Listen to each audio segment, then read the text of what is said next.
Olá, companheiros, companheiras do Grupo Espírita André Luiz.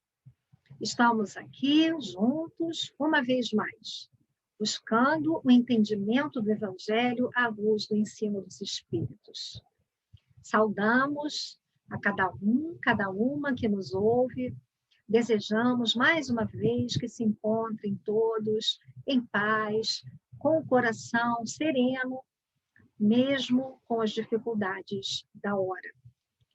Em primeiro lugar, eu gostaria de me desculpar com vocês pelo nosso último encontro. Aliás, os nossos encontros têm sido frequentes nesta pandemia.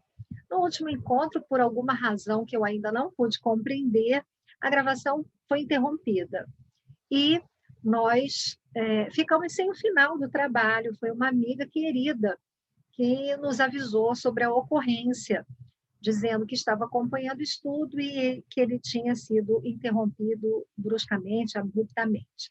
Então, eu me desculpo com vocês, vamos ver se hoje nós conseguimos concluir, se vamos até o final.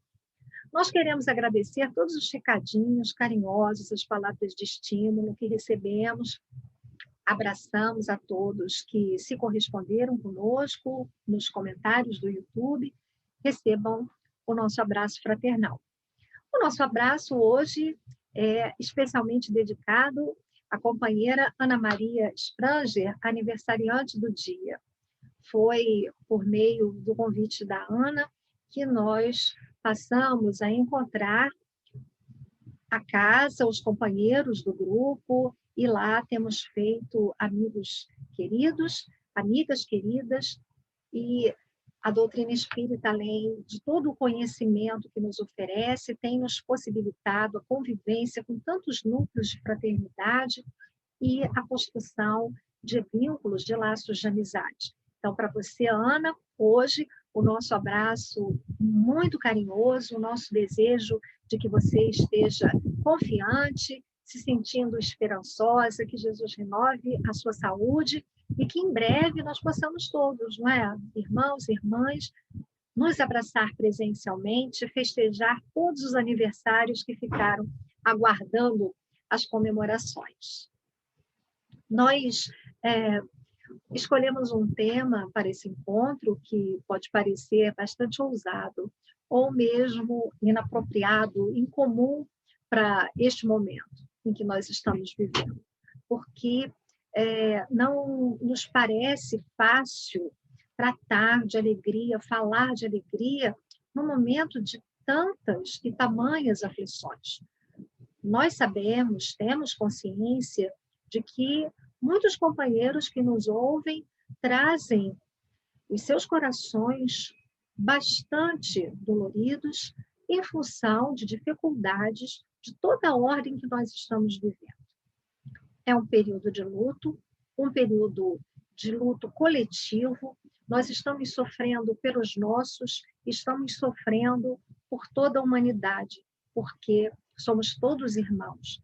Enfrentamos momentos de fragilidade na área da saúde, de bastante da disseminação de um vírus que provoca uma enfermidade nova, desafiadora, complexa, que nos faz temer, porque o curso do seu desenvolvimento nos organismos não está totalmente mapeado. E, então, parece muito paradoxal que nós falemos de alegria nesse momento. No entanto, companheiros, companheiras, nós compreendemos o Evangelho de Jesus como uma fonte de inspiração, de alimento espiritual, justamente para lidarmos com as nossas dores, com as nossas angústias. Os espíritos, amigos, aqueles que já estão um pouco adiante na caminhada evolutiva, que viveram experiências semelhantes às experiências que nós estamos vivendo, têm nos dito que é possível viver experiências difíceis guardando alguma alegria no coração.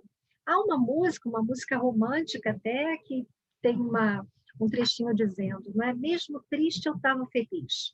Mesmo nos nossos momentos de tristeza, é possível que nós experimentemos uma paz interior e uma alegria espiritual, que não está nos prazeres do mundo, na forma como nós compreendemos em geral a alegria, como festividade, comemoração, sorrisos fartos, mas é uma alegria da alma, uma alegria do ser. É sobre essa alegria ainda desconhecida por nós que nós vamos falar hoje aqui e esperamos que possamos todos avançar na compreensão do que representa estar na Terra, ressignificando as nossas experiências de dor, as nossas angústias. Para a nossa aproximação com o tema, nós escolhemos uma mensagem do mesmo espírito, Joana de Ângeles, que está no livro Vida Feliz. Não temos feito esta escolha sempre, mas hoje optamos por compartilhar com vocês alguns slides que preparamos sobre esta temática. Em primeiro lugar, gostaríamos de chamar a atenção para esta figura, para esta imagem que inicia a apresentação, porque ela nos traz uma cena incomum. Nós não costumamos encontrar muitas representações de Jesus sorrindo. Em geral, Jesus está sério ou chorando. Às vezes, chorando lágrimas de sangue. Nós não temos muitas representações de Jesus sorrindo. Nós podemos compreender que, ao longo da nossa história, nós nos apegamos na história da cristandade mais à imagem do Cristo crucificado, a sua experiência de dor, do que a sua ressurreição. Nós esquecemos aquele momento da libertação do Cristo, da sua ascensão, para nos fixarmos na experiência do martírio, uma experiência de 3 dias, esquecendo o recado da felicidade pela imortalidade. A ideia de que nós estamos para muito além das nossas experiências aqui na Terra e que os dias difíceis que são aqui vividos podem ser substituídos por uma libertação espiritual duradoura, uma libertação que pode nos trazer um estado de felicidade a que Jesus chamou reino dos céus, reino de Deus. Nós precisamos de Jesus descrucificado. Essa expressão não é nossa, é da própria Joana, está na introdução do livro Jesus e Atualidade, onde consta o texto Jesus e Alegria. A obra Jesus e Atualidade é psicografada por Divaldo Pereira Franco, traz um conjunto de mensagens relacionando Jesus, nosso guia, nosso mestre, nosso modelo, às situações do nosso cotidiano que são típicas da nossa existência material. A imagem foi retirada de um blog católico, Canção Nova, uma proposta interessante de evangelização em Libras para surdos, e foi lá que encontramos Jesus sorrindo em meio à multidão. Que esta imagem seja inspiradora para o nosso estudo. O livro Vida Feliz traz um conjunto de pequenas mensagens de grande valor. Para estes dias corridos e nos momentos em que nós não conseguimos também nos concentrar em leituras demoradas, este livro vem com pequenas doses, um medicamento homeopático, falando ao nosso coração de forma direta, simples, nos ajudando a tornar a nossa vida na Terra mais serena, mais tranquila, porque nos alimenta espiritualmente. O texto número 72 diz assim: abençoa com alegria cada oportunidade evolutiva. A dor enfrentada com resignação diminui de intensidade, tanto quanto suportada em silêncio passa com mais rapidez. Nunca te alcançam os sofrimentos que não mereces, assim como não passarás pela terra em regime de exceção sem os enfrentares. As leis de Deus são iguais para todos. Substituindo o amor que escasseia, a dor é a mestra que impulsiona o avanço. Nós não vamos nos deter nos comentários, em comentar a mensagem, nós não vamos analisar o conteúdo da mensagem, porque ela é um resumo daquilo que vamos estudar hoje com vocês, e, portanto, teremos oportunidade de refletir sobre as ideias apresentadas. É apenas uma pequena aproximação nossa com a temática da alegria cristã, e vamos, assim, inspirados pela mensagem, buscar o coração de Jesus. Vocês que têm oportunidade agora de recolhimento, aqueles que tenham a oportunidade de recolhimento, que possam fechar os seus olhos, deverão fazê-lo, colocando na mente a imagem de Jesus, o nosso mestre, o nosso amigo, esse Jesus descrucificado, como diz Joana, companheiro e terapeuta para todas as horas. Vamos entregar as nossas preocupações, as nossas ansiedades, os nossos medos a Jesus. Vamos também agradecer a este mestre a sua presença constante, vigilante, cuidadosa. Vamos dizer a Deus da alegria que nós sentimos quando nos sentimos assim amparados, quando nos sentimos acolhidos pelo amor, pela misericórdia do Pai. Que assim, reunidos, nesta prece simples, porque toda a elevação do pensamento a Deus constitui uma prece, nós iniciamos as nossas reflexões, o nosso trabalho da tarde de hoje, contando com a assistência dos amigos do alto.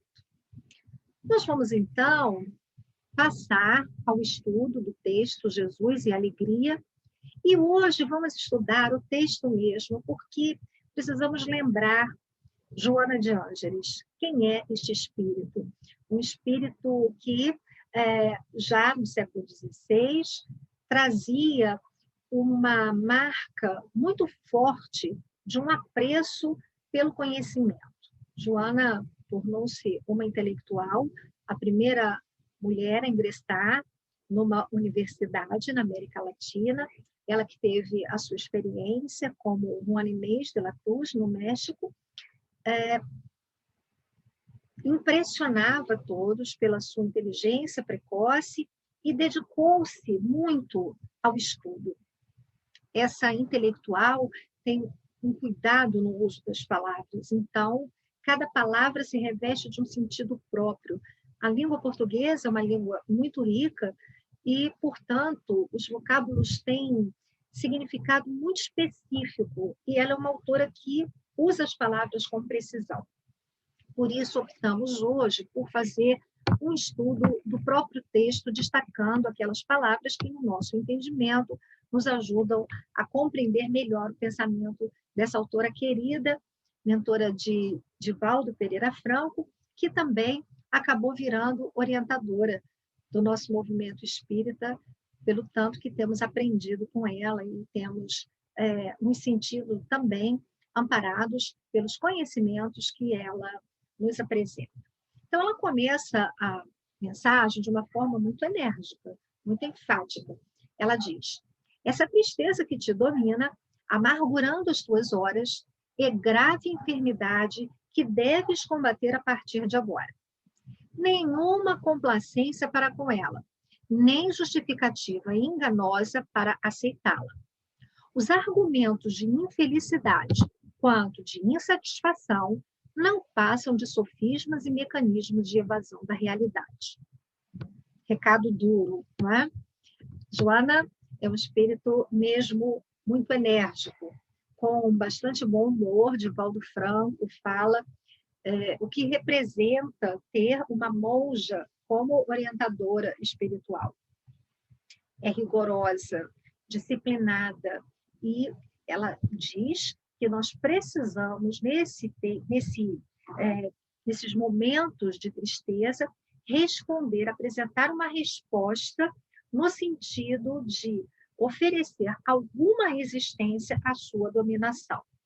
Então, esse texto que parece começar de uma forma tão dura e que pode, inclusive, soar impossível de ser vivido por nós, precisa ser refletido, porque ela não está falando das tristezas comuns, típicas, das experiências que nós vivemos aqui na Terra. Ela se refere a uma tristeza que nos domina.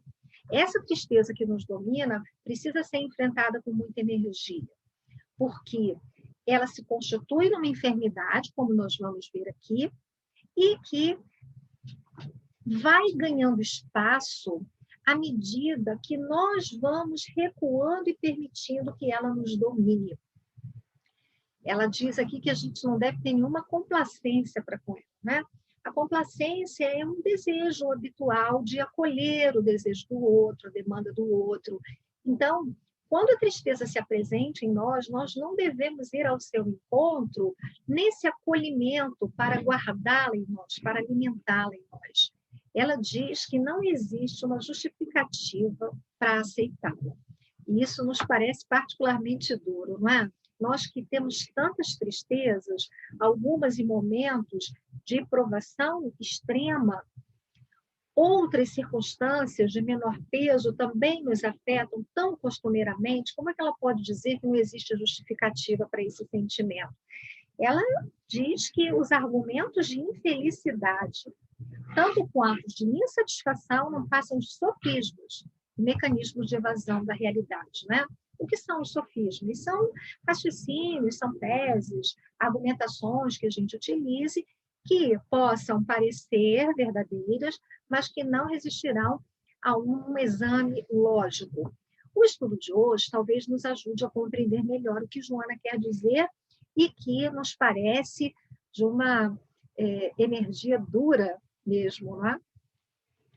Ela continua para nos ajudar a avançar na ideia da autora. Problemas todos os têm, com um imenso universo de apresentação. Então, nós destacamos essa expressão, o grifo é nosso, não é dela, para lembrar desse imenso universo de apresentação. Porque, em geral, nós acreditamos que as razões que nos fazem sofrer são mais importantes, são maiores que as razões dos nossos irmãos. Nós criamos a ilusão, a fantasia de que existe um grupo qualquer de humanos que, em função de determinadas condições de vida, sejam materiais, sejam intelectuais, sejam emocionais, não experimenta sofrimento. Nós acreditamos que há um grupo privilegiado que vive um estado de felicidade permanente. Nós estamos fora desse grupo. Nós idealizamos certas entidades, certas personalidades e acreditamos que as pessoas são mais felizes que nós, via de regra. As dificuldades, as tristezas, elas podem se apresentar de uma forma muito diversificada, inclusive naquelas modalidades que para nós têm menor importância. Em geral, nós não somos muito compreensivos em relação às razões de sofrimento das crianças, por exemplo. Nós minimizamos os problemas da infância, dizemos, a criança não sabe que é um problema de verdade, se tivesse uma conta para pagar, não é? Quando uma criança se sente, por exemplo, rejeitada por um grupo de amigos ou os colegas da escola não querem brincar com ela, é muito comum que a gente diga assim, não quer brincar com você? Arruma outra pessoa para brincar com você. Nós estamos minimizando a rejeição que aquela criança possa sentir naquele momento. O que está em jogo não é o fato de ser um ou outro amigo, é o fato de ela estar se sentindo rejeitada, de ela estar se sentindo fora, não esteja compartilhando de um sentimento de pertencimento a um determinado grupo. Então, é preciso dar uma atenção, é preciso termos uma escuta atenta. Quando duas crianças, às vezes, estão brigando, estão conversando, às vezes são irmãos em casa, e elas têm desentendimentos, elas, por alguma razão, se aborrecem, e alguém chora, a gente diz, deixa de bobagem, isso não é motivo para chorar, você está se aborrecendo à toa, vamos parar com isso. Porque nós acreditamos que aquelas razões não são razões que sejam, que se constituam injustificativas para aquele sofrimento. A gente diz que está chorando por nada, né? Quando um jovem termina um relacionamento, seu primeiro relacionamento, seu primeiro namoro, nós, avançados na experiência, dizemos às vezes: que bobagem, você vai viver tanta coisa. Quantas pessoas vão aparecer no seu caminho? Isso nós só sabemos hoje porque vivemos. Para alguém que está iniciando as suas experiências afetivas, as dificuldades de relacionamento provocam dor, provocam realmente sofrimento, angústia, tristeza. E a gente fica pensando, né? A gente dizia, queria eu ter a minha idade, os meus 18, os meus 15. Quando a gente tinha 15, a gente tinha 18, a gente tinha 12, a gente tinha 7, a gente também tinha os motivos de aflição, os motivos de inquietação, de insatisfação. Então, em cada momento da vida, nós encontramos um conjunto de justificativas para as nossas dores. Espíritos mais avançados que nós dizem que as situações que nos mobilizam também não seriam justificativa para um estado de tristeza intensa, de uma tristeza dominadora. É dessa tristeza que ganha um campo de ação muito grande na nossa vida íntima, é que Joana está falando. Uma tristeza que vai ganhando espaço e que passa a comandar a nossa vida emocional. Ela diz que a falta deles, ou seja, dos problemas, geraria, por enquanto, em nós desmotivação para a luta, para o progresso. Infelizmente, nós ainda somos impulsionados pela dor, pelo sofrimento. Nós temos uma tendência ao comodismo, nós temos uma tendência a nos fixarmos em determinadas etapas evolutivas se nos sentirmos muito confortáveis. O pessoal usa a expressão aí, a zona de conforto. A gente precisa sair da zona de conforto para crescer. Nem sempre aquela situação agradável é uma situação útil do ponto de vista da nossa evolução espiritual. Essas experiências são necessárias para nós. E ela usa uma outra expressão que nós destacamos aqui. Essa nostalgia deprimente que te aliena e consome é a adversária cruel, a que te entregas livremente, sem reação, ampliando-lhe o campo de domínio à medida que lhe cedes espaço. Então, quanto mais a gente abriga aquela tristeza, mais a gente alimenta aquela tristeza, mais ela ganha espaço em nós. Quando isso acontece na nossa vida? Quando, por exemplo, nós perdemos a presença física de alguém pelo fim de relacionamento ou pela desencarnação de alguém, e nós passamos a dedicar muitas horas na rememoração de situações, vendo fotos, vendo imagens. É diferente daquela saudade que a gente tenta matar olhando o retratinho, né? Ela está falando de um culto ao sofrimento, a essa nostalgia que vai nos imobilizando, vai nos fazendo, vai permitindo, melhor dizendo, que essa tristeza crie raízes em nós, ela vá se consolidando. A gente se entrega livremente, melancolicamente. O cinema glamorizou um pouco o sofrimento, né? Em alguns momentos, o personagem sofre, a gente olha aquela cena, e no nosso imaginário, aquela cena fica lá registrada como alguma coisa que deve ser vivida de uma forma quase teatral até. Nos apegamos a personagens e criamos para nós personagens que vão viver as suas experiências de dor. Então, por vezes, nós nos entregamos livremente. Nós gostamos um pouco desse lugar, da vítima, do sofredor.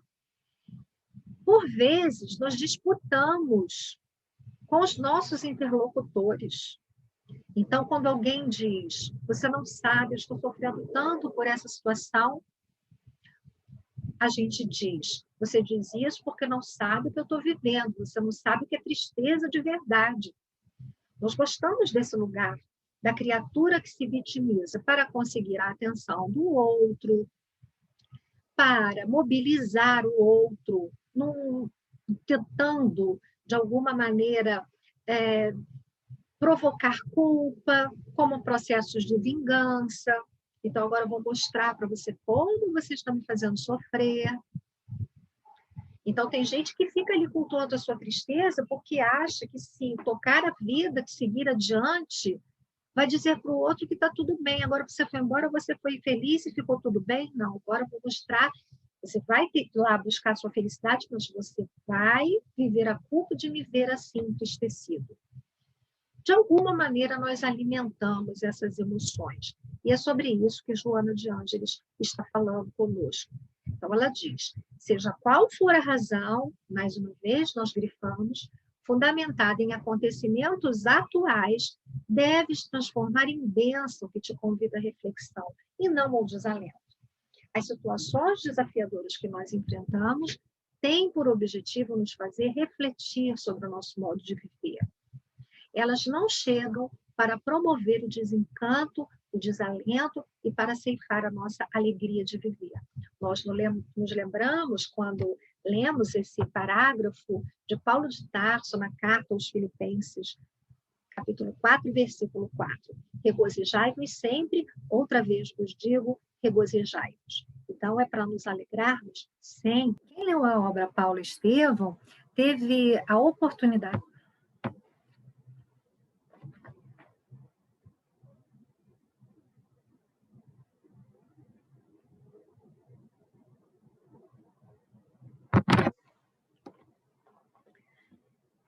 Quem leu a obra Paulo Estevão teve a oportunidade de observar que o companheiro, este irmão a quem devemos o conhecimento da mensagem do Cristo, viveu muitos momentos de dor, de angústia, de tristeza, de solidão, mas ele tinha no seu horizonte o objetivo.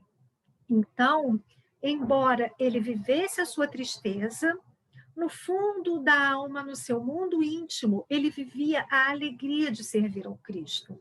E isso fazia com que, apesar das dificuldades, apesar das suas dores, ele continuasse caminhando, prosseguindo para o alvo, como ele afirma em outro momento. Uma vida marcada por muitas lutas, mas essas lutas receberam uma significação especial pelo fato de ele se colocar a serviço de Jesus. Isso dava alegria à sua vida e tornava os seus desafios cada vez mais alinhados aos propósitos divinos e, portanto, embora ele experimentasse padecimentos no mundo físico, o seu estado íntimo ia progressivamente encontrando a alegria e a paz que só essa comunhão estreita com Jesus pode proporcionar. Então, Joana avança no raciocínio, retomando o conceito de enfermidade, dizendo que a tristeza é um morbo, é uma moléstia prejudicial ao organismo, peste que consome a vida. Nós não vamos nos deter nesse aspecto, porque, inclusive, nem é da nossa competência, nós não somos da área médica, mas se por curiosidade vocês desejarem colocar num site de busca qualquer tristeza e saúde, tristeza e doença, vocês vão observar uma série de artigos, de publicações, de sites que são da área da saúde, são feitos por médicos, são respeitados, são respeitáveis, eles já apresentam esse conceito de que a tristeza prolongada, que vai se caracterizando como uma depressão, tem prejuízos na nossa vida cognitiva e na nossa saúde corpórea, do corpo físico, do funcionamento do corpo físico, consumindo mesmo a nossa vida. E ela lembra que tudo à nossa volta é um hino de louvor, de alegria, de gratidão a Deus. Observa o bem. Todos os seres na criação vão cumprindo as tarefas para as quais estão determinados pelo funcionamento da vida. Então, o vegetal luta para sair da terra, para cumprir a sua função de oferecer o fruto. O lírio brota no pântano, no charco.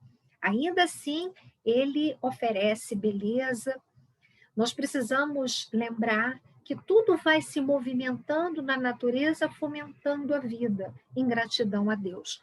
Somente o humano, diz Joana, porque pensa, se permite empolgar pela tristeza. Vejamos o cuidado dessa palavra, não é?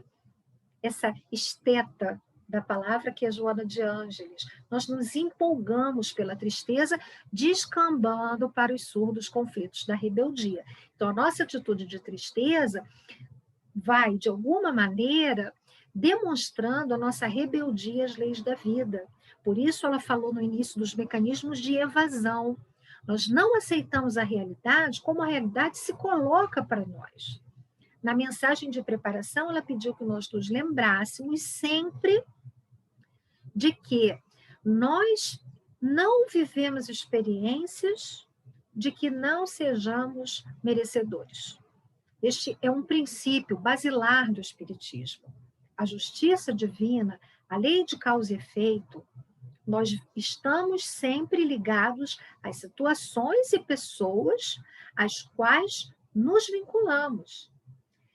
Nós não deveremos nos empolgar pela tristeza entrando nesses conflitos da rebeldia. A gente se entristece quando a vida não se apresenta do modo como desejamos e as experiências serão vividas de um jeito que a gente não gostaria de estar vivendo, né? Que a gente não gostaria de experimentar.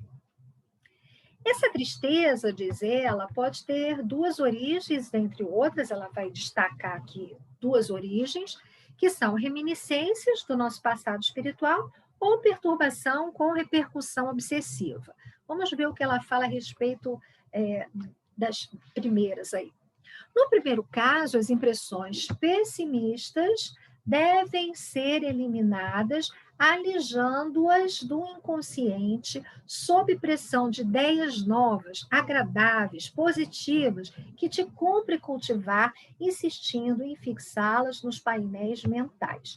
Então, ela nos convida a alimentar os bons pensamentos.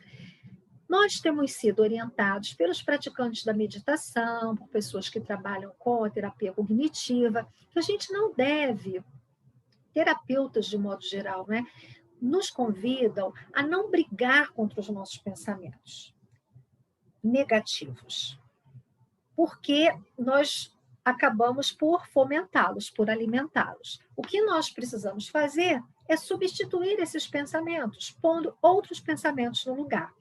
No outro dia eu conversava com uma amiga católica, amiga de uma vida, partilhamos muito sobre filhos, sobre a vida, sobre relacionamentos, também sobre religião. E ela estava compartilhando comigo uma técnica que ela usou quando os pensamentos repetitivos se impunham a ela.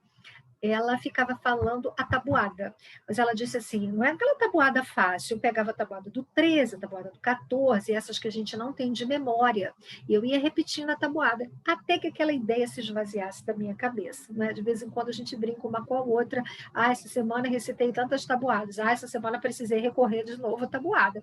Quando a gente se aborrece com alguém, que aquele pensamento vai crescendo, aquele sentimento vai crescendo, aquela situação toma nossa tela mental, usemos a tabuada. Fica a sugestão da amiga que está lutando lá também para lidar com as suas dificuldades, que, aliás, não têm sido poucas, não é?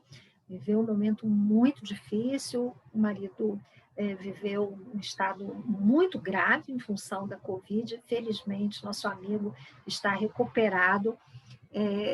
Acreditamos em algum momento que havia chegado seu momento de desencarnação, tamanha a gravidade do caso.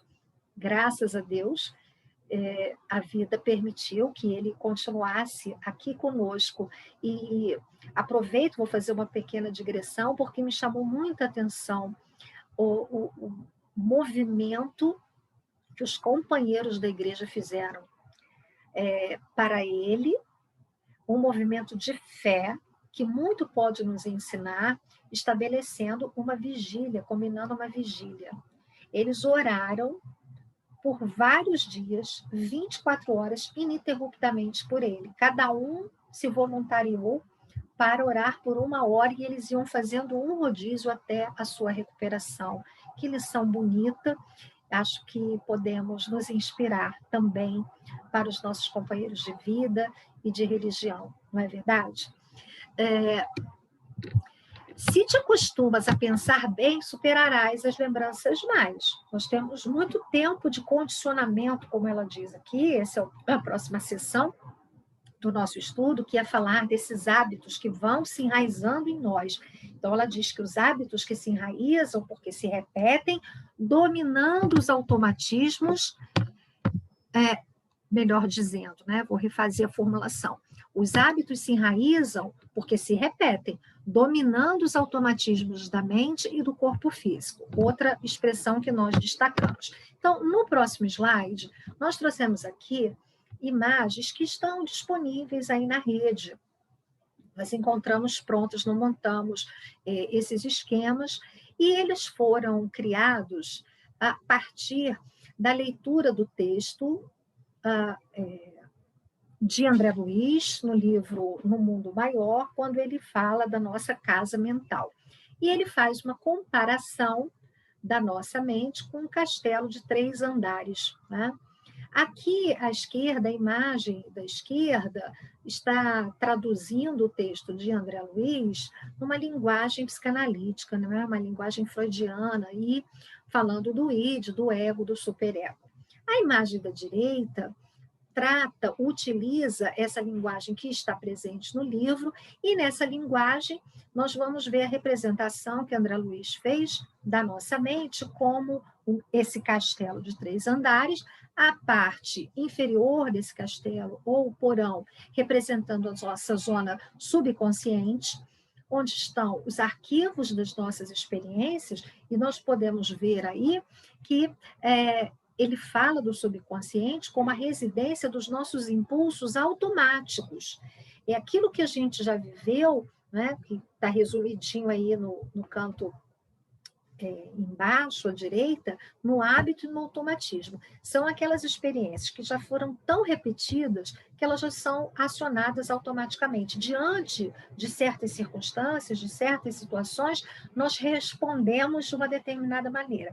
Então, o que precisamos fazer agora? Criar novos hábitos, até que eles se constituam em nós automaticamente, como novos mecanismos de resposta frente a situações diversas ou as mesmas situações.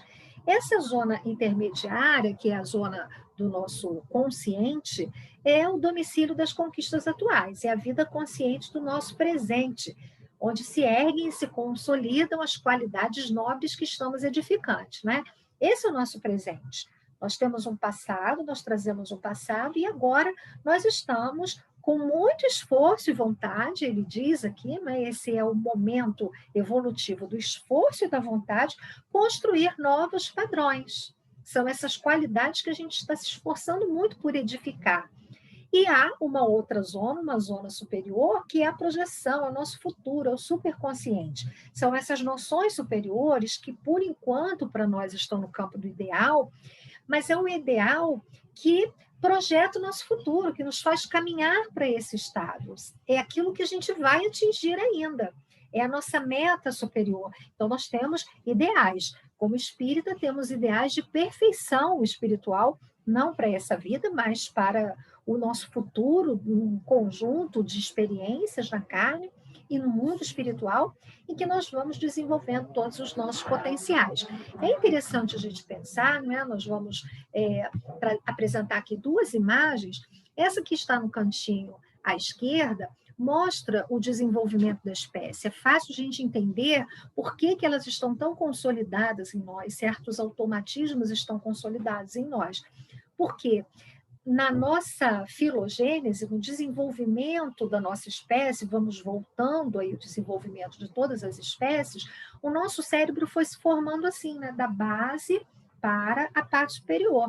Então, nós temos muitas repetições. Se a gente olhar ali, aham, né, está escrito aqui em outro idioma, então nós temos aham, e aí nós vamos vendo conforme a evolução foi avançando, quando o princípio inteligente foi se elaborando, desenvolvendo novos modelos espirituais, que foram impulsionando o desenvolvimento das espécies, não é? As formas materiais foram evoluindo para dar conta dessa inteligência em desenvolvimento, o cérebro foi se tornando cada vez mais complexo.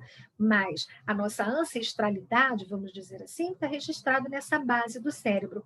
No canto da direita, nós temos aí a imagem de o desenvolvimento. A gente pode ir comparando aí dos animais, nós temos aí dos símios, nós temos a espécie humana, vamos vendo aí um bebê abaixo, né? 25 dias, 35 dias, 45 dias, 100 dias. Olha como, mais uma vez, o cérebro, na nossa formação individual, no nosso desenvolvimento, na nossa ontogênese, o nosso cérebro também vai se formando assim, recuperando esse percurso das espécies, da base para a parte superior. Então, nós temos muito tempo de experiência, de trânsito, nesses reinos inferiores. O nosso corpo, a formação do corpo atual, registra essa história nossa, nós trazemos esta história em nós. Então, nós vamos verificar que são experiências consolidadas. E como é que a gente agora consolida novas experiências? Pelo hábito, pelo treino. Nessa segunda hipótese, que é das interações espirituais entre nós e desencarnados, sofredores, espíritos malévolos, como ela chama aqui, nós temos essa hospedagem emocional, como ela chama aqui, de entidades desencarnadas. Mas ela lembra que isso não acontece sem uma sintonia com as nossas faixas psíquicas, estabelecendo um contato que ela chama de hipnótico, que vai se agravando com o tempo. Então, não apenas nós vamos permitindo que a tristeza se enraize em nós, provocando esses estados patológicos que comprometem o funcionamento do nosso organismo, a produção dos nossos hormônios, como nós também vamos favorecendo essas conexões psíquicas com entidades que são malfazejas, espíritos ainda vinculados ao mal, que vão alimentar essas patologias em nós. Agora, ela lembra que em ambos os casos, seja por rememorações do passado, seja pela sintonia atual que fazemos com esses nossos irmãos sofredores, nós estamos em cursos em débitos para com as leis da vida. Então, nada disso acontece fora da lei sem que nós estejamos necessitados e vinculados a essas experiências, lembrando sempre para o nosso crescimento espiritual. Então, ela fala que nós somos candidatos às comeadas da montanha. O nosso horizonte, o futuro projetado, é do alto da montanha. Nós não somos condenados às galés das sombras do remorso inútil ou no charco das lágrimas perdidas. Eu coloquei aqui uma imagenzinha, né, de uma galé, uma embarcação grega antiga, que era movida a remos. Então, um dos castigos, quando uma pessoa era condenada, ela ia lá para o fundo da embarcação trabalhar no remo. Ela usa essa metáfora: nós não somos um condenado às ralés nas sombras do remorso inútil. Então, mesmo quando o nosso sofrimento tem raízes nas nossas ações do passado, nós não precisamos viver essas experiências inutilmente, rememorando, vivendo a culpa. Eu estou aqui sofrendo, porque se eu sofro hoje, eu vim de um passado de sofrimento. Essas lágrimas perdidas que ela chama, nós somos candidatos às comeadas da montanha. Vamos sempre pensar nisso. Nós estamos aqui para crescer, para evoluir, para avançar. Se permaneces na situação infeliz, tornas-te vítima de ti mesmo. Então, quando a situação desafiadora chega para nos promover, se a gente se fixa naquele patamar e fica revivendo o sofrimento, alimentando o sofrimento, nós somos vítimas de nós mesmos. Todavia, se te resolves por sair do caos, transforma-te em teu próprio psicoterapeuta. É preciso essa autodeterminação. E esse movimento é um movimento que só nós podemos fazer por nós mesmos. Nós podemos estar sob a assistência amorosa de muitas entidades. Se não houver uma determinação de nossa parte, no sentido de nós vencermos as nossas dificuldades íntimas, nós permaneceremos nas nossas experiências de dor. ela lembra de uma passagem belíssima, descrita por Mateus, uma passagem que mobiliza assim, muito a nossa emoção na leitura, porque vemos Jesus em sofrimento quando vai se aproximando a hora extrema da cruz. Né? Mateus relata no capítulo 26, 36, 46, o momento de Jesus no Monte das Oliveiras, quando ele vai percebendo que se aproxima o momento do testemunho. Encerrada a Santa Ceia, ele se dirige ao Jardim das Oliveiras, ao Getsêmani, vai com os discípulos, pede que eles aguardem um pouco, e na companhia dos mais próximos, não é? Pedro, Tiago e João, ele ora, ele pede que Pedro, Tiago e João permaneçam em oração, vigiando enquanto ele fala ao Pai. E o texto é um texto muito forte, que fala de Jesus chorando e pedindo que Deus afastasse dele aquele cálice.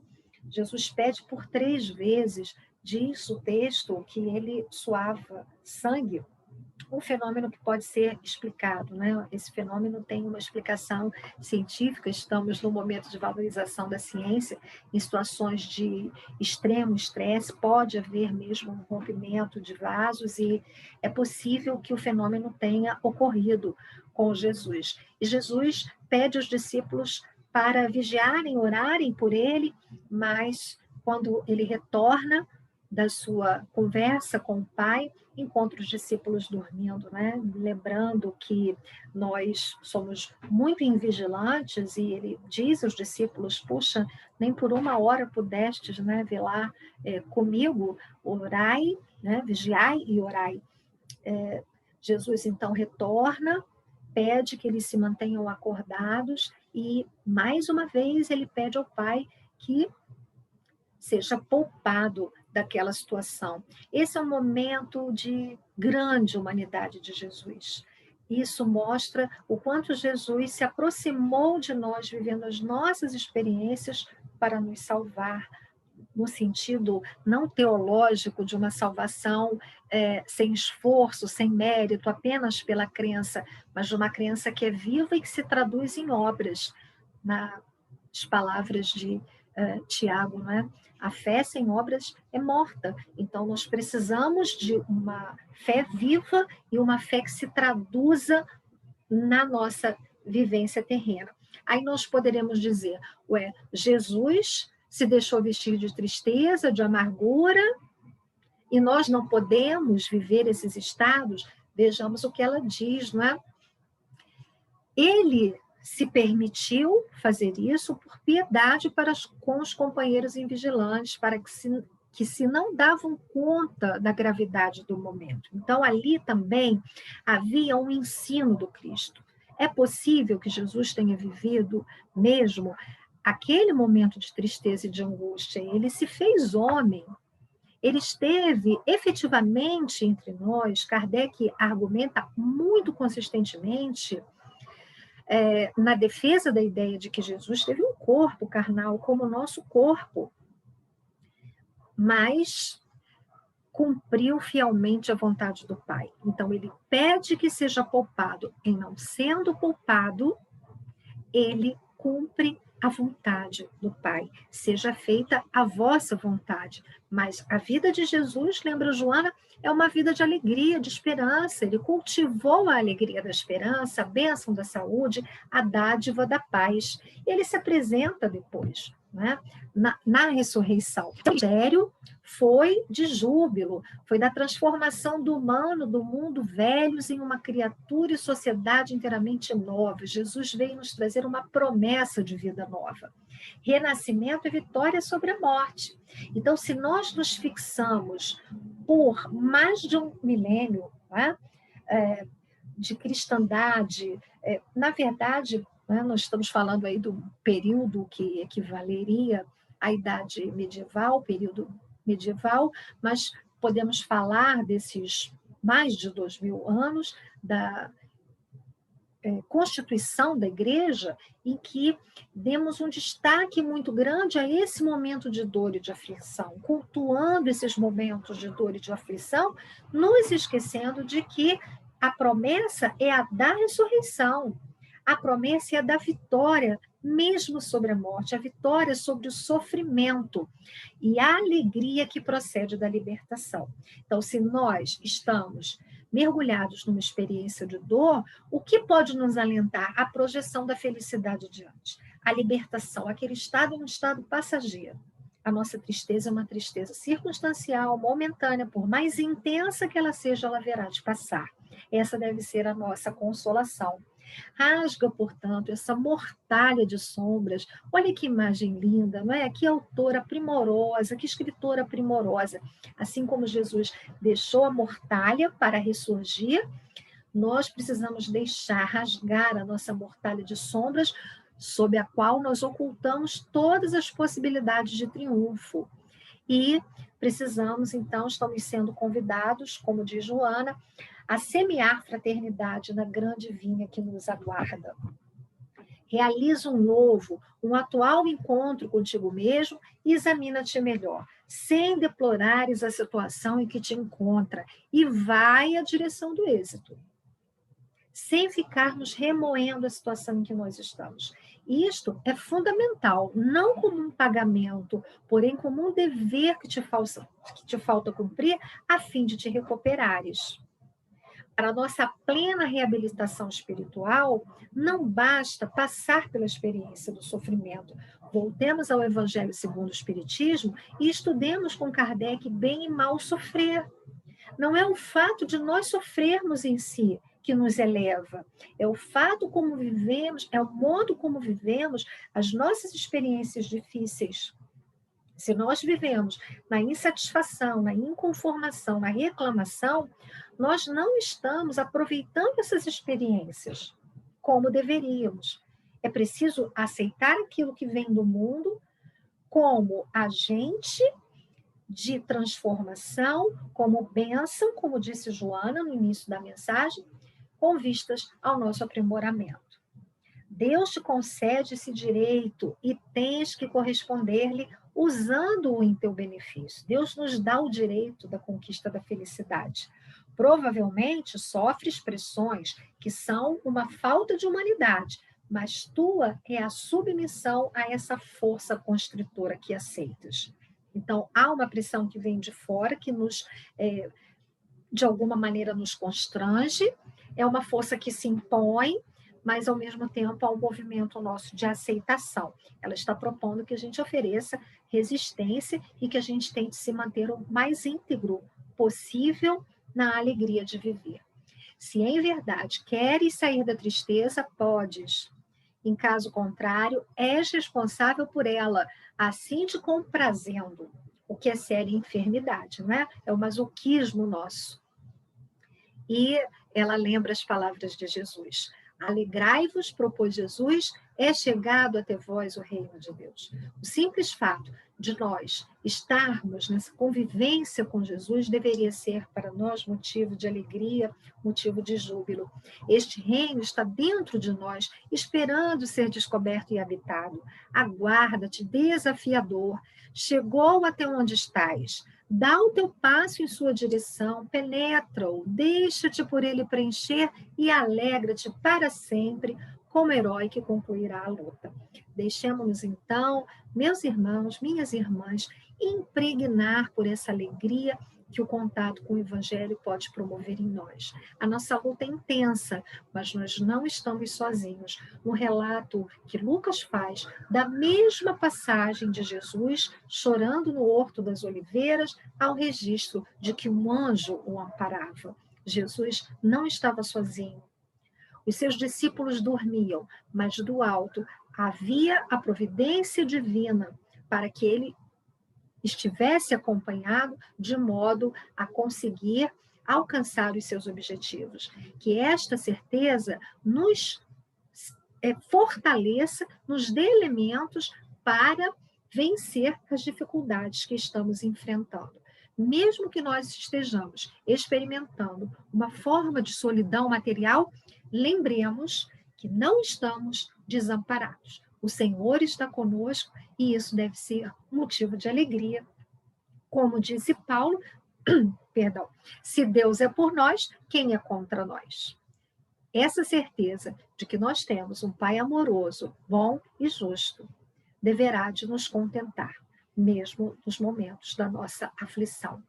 Um abraço no coração de todos, que tenhamos novos encontros que continuem a nos fortalecer, a nos encher de esperança em dias melhores para nós e para toda a humanidade. Que Jesus permaneça conosco hoje, sempre, graças a Deus.